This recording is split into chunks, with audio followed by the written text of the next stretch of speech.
At theraces.com, Cheltenham Preview, sponsored by Ladbrokes.com. And you've done the right thing logging on. If there's a greater thing in sport than the runners coming in for the Supreme Novice Hurdle and they say Cheltenham gets underway, I certainly haven't seen it. Absolutely brilliant. Andy Thornton's going to be discussing the race with me. But first, let's go to the betting booth and get all the details. Roar! That's the roar at the top of the hill. Yes, I'm up for it. Let's check out the stats for the Supreme Novices Hurdle.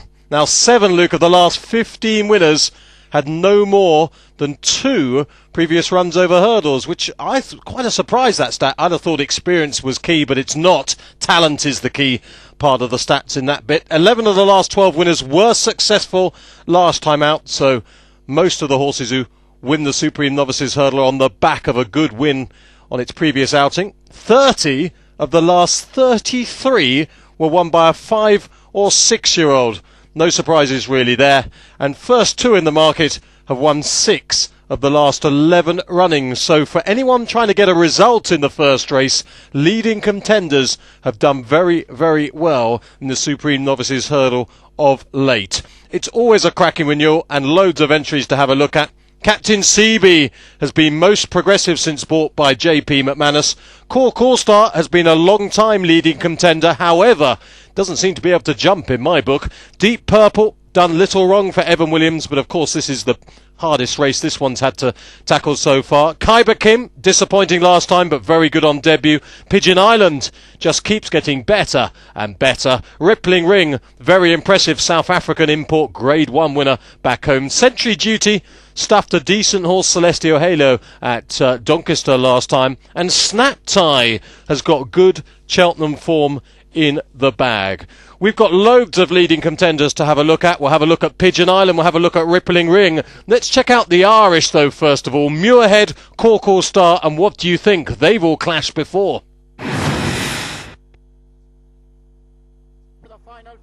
It's Cork All-Star, the leader. Muirhead on the near side of Megan's Joy and over the last. Cork All-Star a little bit awkward at it. Muirhead seizes the opportunity now and takes advantage and sweeps to the front as they run up towards the finish. It's Muirhead is going to make it 3 out of 3 for Paul Carberry and wins the Bar 1 Royal Bond for Noel Meade. Cork All-Star second, what you think? Gets back for the third. Captain Cee Bee and Andrew McNamara clear at the final flight, safely over from leading Ron and in third place backside up, and on the run up towards the finish it's Captain Cee Bee who's going to follow up his recent victory here on the track and now completes a hat-trick in fine style. Captain Cee Bee wins it readily. Deep Purple steadied, gets in close again. Sir Harry Ormshire didn't land with much momentum either, however, and still Deep Purple leads by 3 lengths from Willie Pep. Sir Harry Ormshire and Golden Alchemist. Deep Purple, Paul Maloney driving him out to the line. From in second, Willie Pep. Golden Alchemist coming home strongest of the others, but Deep Purple will make it 5 out of 5, and again his rivals feel the burn. At the final flight, Rippling Ring jumps the final flight, stumbles slightly on landing, as did Veloso in second, but Rippling Ring, shaken up on the running, is quickening away here from King's Court lad Veloso, and behind that one, Final Veto and Kalahari King. But it's Rippling Ring going to make an impressive debut in this country. Rippling Ring goes on to score in good style.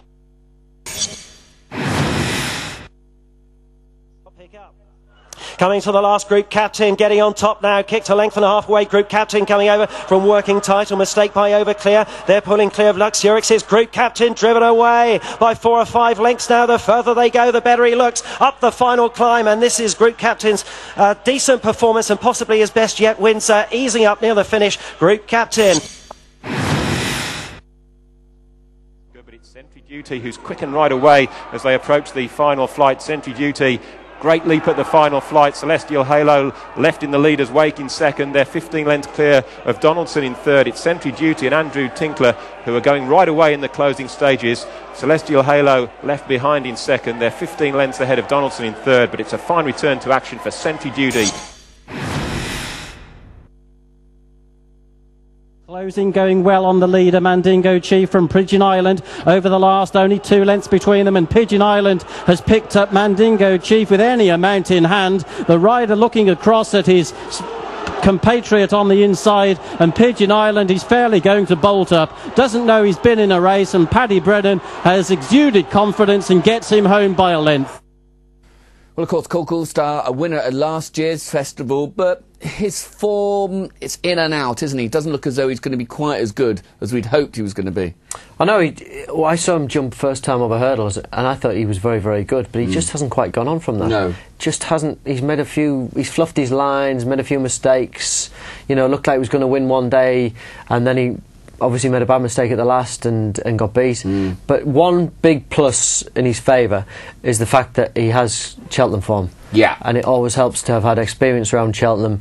Won the Cheltenham bumper. It won 2 bumpers at Cheltenham, in fact. But as you always say, you need a horse that gets further than that particular distance, which he plainly does. And so the 2 miles, he can be ridden aggressively, presumably. That's right. And like I said, the hurdling is obviously a slight problem, but it just always helps having the Cheltenham form. The horse that beat him that day, Muirhead, beat him in the Royal Bond. Again, you know, a classy individual. Who's to say that he isn't going to meet him again? But I think Cork All-Star's favour is that he likes decent ground. He loves fast ground or good ground. And the amount of times you get that in Ireland during the winter are very, very rare. And that could be half the trouble with his jumping. He's getting his feet stuck in the mud, isn't able to jump. So you've got his first run over hurdles in Ireland this year was on quick ground, and a lot of people probably wouldn't have run their horses on that type of ground, but he loves it. So I'm still a big fan of Cork All-Star. I think the ground has been a big factor in why he's been getting beat. Now, Captain Cee Bee, JP McManus and his advisors obviously think this is a very decent horse because we don't know how much he paid, but he's obviously paid a lot of money for the horse and comes here again, seems to be improving. I just wonder whether some of his form is strong enough, but he comes into the form in, you know, as the form horse, isn't he? He's the form horse. Obviously JP coming in and buying him's a big plus. And obviously, like you said, the advisors have said that you know, he's got a great chance, which he has in this race. I think it's one of the most open renewals of the Supreme this year. I don't think you can limit it to the top 2 in the betting, which the stats have told us in the past.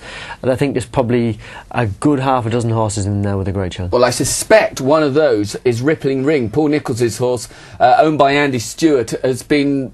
Well, there were a lot of positive reports about him at home. He went to Doncaster and he looked the business, didn't he? Yep, travelled very well during the race, jumped particularly well.